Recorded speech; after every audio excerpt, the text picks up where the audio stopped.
بسم اللہ الرحمن الرحیم۔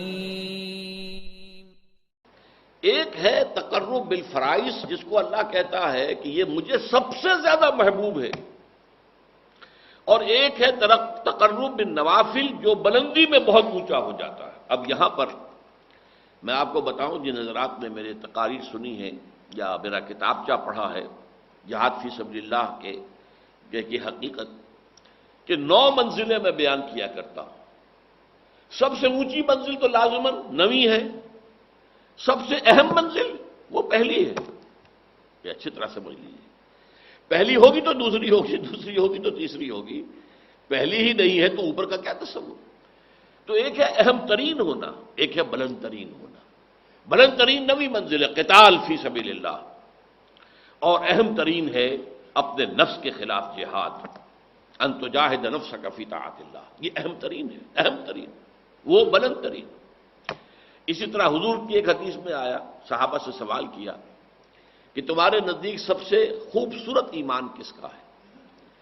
عجب، عجیب، عجیب عربی زبان میں اردو میں ہم کہتے ہیں کہ جو وہ نئی سی بات ہو، عجیب۔ عربی میں عجیب کے معنی ہے صرف خوبصورت کے، خوبصورت بات۔ سب سے زیادہ خوبصورت ایمان کس کا ہے؟ صحابہ نے کہا فرشتوں کا حضور نے رد کر دیا، انبیاء کا رد کر دیا، ہمارا رد کر دیا۔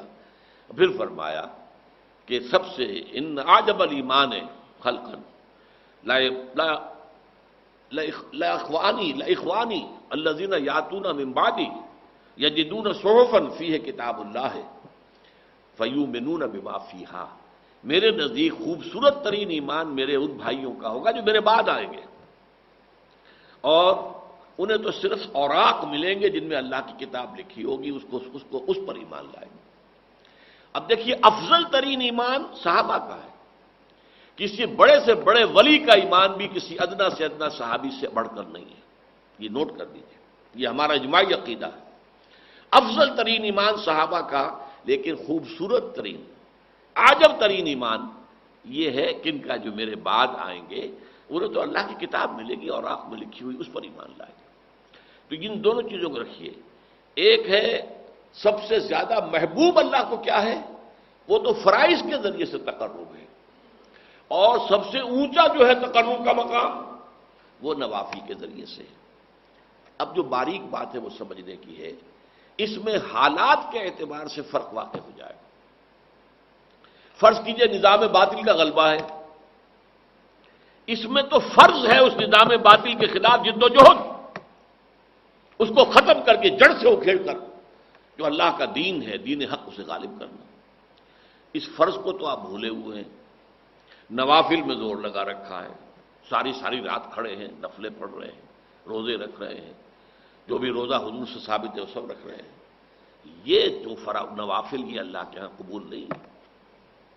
فرض کو چھوڑ کر اگر کوئی شخص فرض نماز چھوڑتا ہے، وہ نہیں پڑھتا 5 وقتہ نماز اور باجماعت کا اہتمام نہیں کرتا، تو اگر ساری رات بھی کھڑے ہو کر نوافل ادا کرے گا تو 0 ہے، اس لیے کہ پہلے فرض ہے، نفل کا بعد۔ ہاں، نوافل کے ذریعے سے تقرب بلند ترین تو ہے، لیکن یہ کب ہوگا؟ جب اللہ کا دین قائم ہو گیا ہو، نظام حق کا ہے، اس نظام کو آگے پھیلانا حکومت کا کام ہے، نظام خلافت جو ہے ان کا کام ہے، اللہ کی کتاب کی تعلیم و ترویج یہ اب حکومت کا کام ہے۔ اب افراد کو اجازت ہے وہ نوافل پر زور لگائیں، راتوں کو جاگیں، روزے رکھیں، اور بھی جس طریقے سے بھی نوافل پر اس حالت میں جو نوافل کے ذریعے سے تقرب حاصل ہوگا، وہ بلندی میں وہ پہلے اس جو تقرب ہے بالفرائض اس سے بلندتر ہو جائے گا۔ لیکن اگر دین اللہ کا قائم نہیں اور باطل کا غلبہ ہے، اس میں آپ نوافل کا اہتمام کر رہے ہیں، اگر وہ جد و جہد بھی کر رہے ہیں، اس نظام کو ختم کر کے اللہ کا دین قائم کرنے کی پوری کوشش کر رہے ہیں، تن من دھن لگا رہے ہیں، اور اس میں کچھ نوافل کا بھی اہتمام ہو جائے تو نور علی نور، سونے پر سہاگا۔ لیکن اگر اس سے قطع نظر، اس کے تو خیال ہی نہیں، اس کا دھیان ہی نہیں، جیسے ہمارے ہاں کیا ہے، جو سلسلے چل رہے ہیں خانقاہی، ان میں سے کسی کو فکر نہیں کہ نظام باطل جو ہے اس کے خلاف بھی کوئی جد و جہد کرنی ہے، لیکن یہ کہ وہ سلوک کی منزلیں طے ہو رہی ہیں، مقامات طے ہو رہے ہیں، اور اونچے سے اونچے روحانی مقامات کی طرف انسان بڑھتا چلا جا رہا ہے۔ یہ طریقہ صحیح نہیں ہے، یہ فرض ہے۔ اس فرض کو اس کی طرف سے بے اعتنائی برت کر نوافل کی طرف دھیان کرنا، یہ دین کے فلسفے اور حکمت کے بالکل خلاف ہے۔ میں اس کو ذرا اور زیادہ ہائی لائٹ کرنے کے لیے کہتا ہوں کہ فرض کیجئے، تصور کیجئے، جب دامن احد میں جنگ ہو رہی تھی اور مسلمان زندگی اور موت کی کشاکش میں تھے، اس وقت خود حضور جس طریقے سے زخمی ہوئے ہیں، اتنا خون آپ کا بہہ گیا کہ آپ بے ہوش ہو کر زمین پر گر گئے ہیں، صلی اللہ علیہ وسلم، فداہ آباؤنا و امہاتنا۔ اگر اس وقت کوئی شخص مسجد نبوی میں بیٹھا ہوا نوافل پڑھ رہا ہے کھڑا ہوا، یا وہ کوئی نعت جو ہے پڑھ رہا ہے، یا کوئی بیٹھ کے تسبیح کر رہا ہے، تو اس کے بارے میں کیا رائے آپ کی ہوگی؟ وہاں تو حضور اور صحابہ جان کی بازی لگائے ہوئے، اور یہاں یہ نوافل میں لگا ہوا ہے، تو وہ نوافل تو زیرو نہیں ہوں گے، بلکہ اس سے بھی منفی ویلیو اس کی ہو جائے گی، وہ منافق شمار ہوگا۔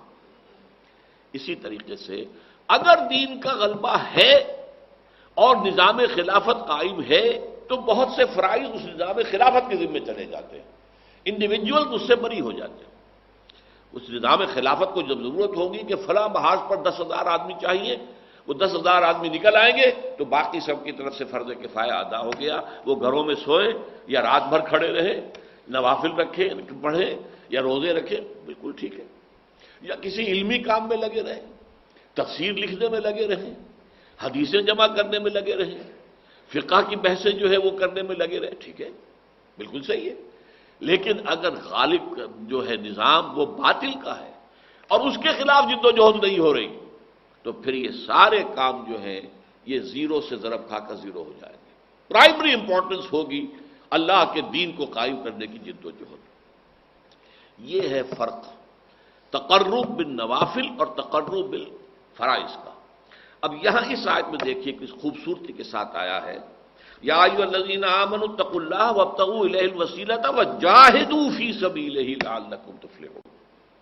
جہاد کرو اس کی راہ میں، یہ ہے فرض۔ نوافل اور رات کو کھڑے رہنا یہ نوافل ہے، روزے رکھنا نوافل ہے، روزے رمضان کے فرض میں باقی نفلی ہے، لیکن جہاد، اللہ کی راہ میں جہاد، جد و جہد، جان اور مال کا کھپانا، کس لیے؟ تاکہ اللہ کا دین قائم ہو، اللہ کا نظام برپا ہو جائے۔ یہ ہے گویا کہ تقرب اللہ کا سب سے بڑا وسیلہ جو یہاں بیان کیا جائے۔ کیوں کہ اس وقت صورت کیا تھی کہ حضور اور صحابہ اس جد و جہد کے اندر تھے۔ وہ تو آپ کو معلوم ہے کہ جو جد و جہد کر رہے تھے اس میں جانیں مال کھپا رہے تھے، جانیں دے رہے تھے صحابہ کرام، یہاں تک کہ حضور کی اپنی تمنا اور آرزو یہ تھی لوددت ان اقتل فی سبیل اللہ ثم احیا ثم اقتل ثم احیا ثم اقتل، میری بڑی خواہش ہے میں اللہ کی راہ میں قتل ہو جاؤں، پھر زندہ کیا جاؤں، پھر قتل ہو جاؤں، پھر زندہ کیا جاؤں، پھر قتل ہو جاؤں۔ ایک طرف تو وہ حضرات ہیں، تو اگر کوئی شخص اس سے کنارہ کشی کر کے اور نوافل کے اندر لگا چلہ کشی کر رہا ہے، روزہ عام نہیں، روزہ اور بھی، اب جو ہمارے ہاں صوفیہ کے ہاں روزے جو رائج ہیں اس میں طرح طرح کے روزے ہیں، وہ صرف ایک دن کا روزہ نہیں، کئی کئی دن کے روزے، جس کو وہ صوم وصال کہا حضور نے، وہ بھی رکھتے ہیں۔ حالانکہ اس سے صحابہ کرام کو حضور نے منع کر دیا تھا کہ آج روزہ آپ نے رکھا اور شام کو افطار نہیں کیا، بلکہ رات بھر بھی وہ روزہ رہا، اگلے دن بھی پورا روزہ رہا، اور پھر اگلے روز جا کے آپ نے افطار کیا، تو اسے کہیں گے صوم وصال، 2 دن کا صوم وصال ہے، 3 دن کا صوم وصال، تو مسلسل جو ہے 3 دن تک روزہ چل رہا ہے۔ حضور رکھتے تھے، لیکن صحابہ کو آپ نے منع کیا، انہوں نے شکوہ بھی کیا، حضور آپ رکھتے ہیں ہمیں منع کرتے ہیں، تو آپ نے فرمایا ایکم مثلی، تم میں سے کون ہے مجھ جیسا؟ ابھی تو عند ربی، میں تو رات گزارتا ہوں اپنے رب کے پاس، وہ یطعمنی و یسقین، وہ مجھے کھلاتا بھی ہے پلاتا بھی ہے۔ اب وہ کیا کھلانا ہے، کیا پلانا ہے، کیا اس کی روحانی حقیقت ہے، یہ ہم نہیں سمجھ سکتے۔ یہ خصائص نبوی میں سے ہے، وہ چیزیں کہ جو خاص ہیں نبی اکرم صلی اللہ علیہ وسلم کے ساتھ، جو امت کے لیے پھر عام طور پر جس کی اجازت نہیں ہے، لیکن اس قسم کے روزے بھی وہاں رکھے جاتے ہیں، لیکن اس سے کوئی پرواہ ہی نہیں، فکر ہی نہیں کہ نظام باطل کا ہے۔ تو باطل کے اقتدار میں تقویٰ کی آرزو، کتنا ہنسی فریب ہے جو کھا رہے ہیں ہم، وہ متقی بھی بن رہے ہیں، شیخ بھی بن گئے ہیں، شیخ المشائخ بھی بن گئے ہیں، اور وہ زبدت جو ہے مرشدین بھی بن گئے ہیں، سب کچھ ہو گئے ہیں، لیکن یہ کہ اس باطل کے خلاف کوئی کشمکش ہے ہی نہیں، اس کے خلاف کوئی جد و جہد ہے ہی نہیں۔ اس کے ضمن میں تو پھر وہ حدیث میں نے بارہا سنائی ہے، اور مولانا اشرف علی تھانوی رحمۃ اللہ علیہ نے اسے جو انہوں نے مرتب کیے تھے خطبات جمعہ، ان میں جو دوسرا خطبہ ہے اس میں اس حدیث کو کوٹ کیا ہے۔ اوح اللہ عز وجل، یہ بھی حدیث قدسی ہے۔ حضور فرما رہے ہیں کہ اللہ تعالیٰ نے عز وجل نے حضرت جبرائیل کو وحی کی۔ اوح اللہ عز وجل الی جبرائیل علیہ الصلاۃ والسلام ان اقلب مدینۃ کذا و کذا باہلھا، کہ فلاں فلاں بستیوں کو تلپٹ کر دو، الٹ دو ان کے رہنے والوں کے اوپر، ہلاکت، وہ ہلاکت کے جو عامورہ اور صدوم کی بستیوں پر آئی تھی، جو جس کی طرف حضرت لوط علیہ السلام بھیجے گئے تھے۔ اقلب مدینۃ کذا و کذا باہلھا، رہنے والوں سمیت الٹ۔ قال فقال، حضور فرماتے ہیں کہ اس پر حضرت جبرائیل نے عرض کیا بارگاہ خداوندی میں، یا رب ان فیہا عبدک فلانا لم یعصک طرفۃ عین، ان بستیوں میں تو تیرا فلاں بندہ بھی ہے جس نے آج تک پلک جھپک میں جتنی دیر بھی معصیت میں بسر نہیں کی، اس کے تقویٰ کا عالم یہ ہے۔ یہ گواہی کون دے رہا ہے؟ کوئی کرائے کا گواہ نہیں ہے، کوئی کرائے کا وکیل نہیں ہے، جبرائیل ہے، اور کہاں گواہی دے رہا ہے؟ بارگاہ خداوندی میں، جہاں ابو جہل بھی جھوٹ نہیں بولے گا۔ تو فرمایا قال فقال ان فیہا عبدک فلانا لم یعصک طرفۃ عین، قال فقال، اب حضور فرماتے کہ اللہ نے فرمایا اقلبھا علیہ وعلیہم، الٹو ان بستیوں کو، پہلے اس پر پھر دوسروں پر۔ فإن وجہہ لم یتمعر فی ساعۃ قط، اس لیے کہ اس کے چہرے کی رنگت میری حمیت، میری غیرت کی وجہ سے کبھی متغیر نہیں ہوا۔ منکرات پھیلتے رہے، شریعت کو پاؤں تلے روندا گیا، شریعت کی اور اللہ کی دی ہوئی قوانین کی دھجیاں بکھیر دی جا رہی تھیں، اور پھیل رہا تھا گناہ ہر طرف، اور یہ لگا ہوا تھا تو فقط اللہ اللہ اللہ، خانقاہ میں بیٹھا ہوا۔ ظاہر بات ہے خانقاہ میں جو بیٹھا ہوگا اسے گناہ کرنے کی کیا ضرورت ہے؟ نہ زندگی کے وہ میدان میں ہے، نہ معاش کا کچھ سلسلہ ہے، کوئی کچھ دے گیا، کسی نے کوئی ہدیہ پیش کر دیا، اس سے جو ہے وہ گزارا کر رہے ہیں، تو گناہ کا معاملہ کیا ہوگا وہاں؟ اور پھر وہ خانقاہی ماحول کے اندر ظاہر بات ہے کہ نہ کہیں عورتیں نظر آئیں گی، نہ کہیں عریانی نظر آئے گی، وہ تو اپنا خانقاہ کا ماحول ہے، اس کے اندر رہ رہے ہیں۔ لیکن یہ کہ اس خانقاہ سے باہر جو کچھ ہو رہا ہے، جو منکرات پھیل رہے ہیں، جو کفر پھیل رہا ہے، جو گمراہیاں پھیل رہی ہیں، جو شریعت کی دھجیاں بکھر رہی ہیں، اس پر اسے فکر ہی نہیں۔ یہ تمار فی ساعۃ قط، تو اس کو یوں سمجھیے کہ اگر کوئی شخص کسی کو ماں کی گالی دے، اب اگر وہ شخص جسے گالی دی گئی ہے طاقت رکھتا ہے تو جانے نہیں دے گا اسے، اس کی مرمت کرے گا۔ فرض کیجئے وہ کمزور ہے، اسے معلوم ہے جس نے مجھے گالی دی ہے وہ بڑا طاقتور ہے، میں اس کا کچھ نہیں بگاڑ سکتا، تب بھی کم سے کم اس کے چہرے پر خون جمع ہو جائے گا، سرخ ہو جائے گا چہرہ۔ غیرت کا یہ تو کم سے کم انداز ہوگا کہ میری ماں کو گالی دی گئی ہے۔ اگر یہ بھی نہیں ہے، سب کچھ دیکھ رہے ہیں، بیٹھے ہیں، سن رہے ہیں، لیکن کوئی فکر نہیں ہو رہی، تو پھر کسی روحانی ترقی کا، کچھ ولایت کے مقام کا، کچھ تقرب اللہ کا کوئی سوال نہیں۔ تو میں نے آج کوشش کی ہے کہ آپ کے سامنے ان چند چیزوں پر جو بڑی کنٹروورشیل ہیں، اس میں عدل کا راستہ آپ کے سامنے رکھوں، درمیانی راستہ کیا ہے۔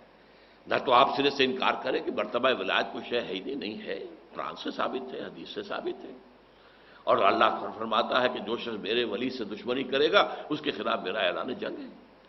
پھر اللہ کا قرب، وہ قرب واقعتاً اس حد تک ہو سکتا ہے کہ اللہ انسان کی آنکھ بن جائے جس سے وہ دیکھے، اللہ انسان کے کان بن جائے جس سے وہ سنے، اللہ انسان کے ہاتھ بن جائے جس سے وہ پکڑے، اور اللہ انسان کے پاؤں بن جائے جس سے وہ چلے۔ یہ ممکن ہے، حدیث ہے، اس سے ظاہر بات ہے کرامات کا صدور ہوگا، کرامات کا ظہور ہوگا۔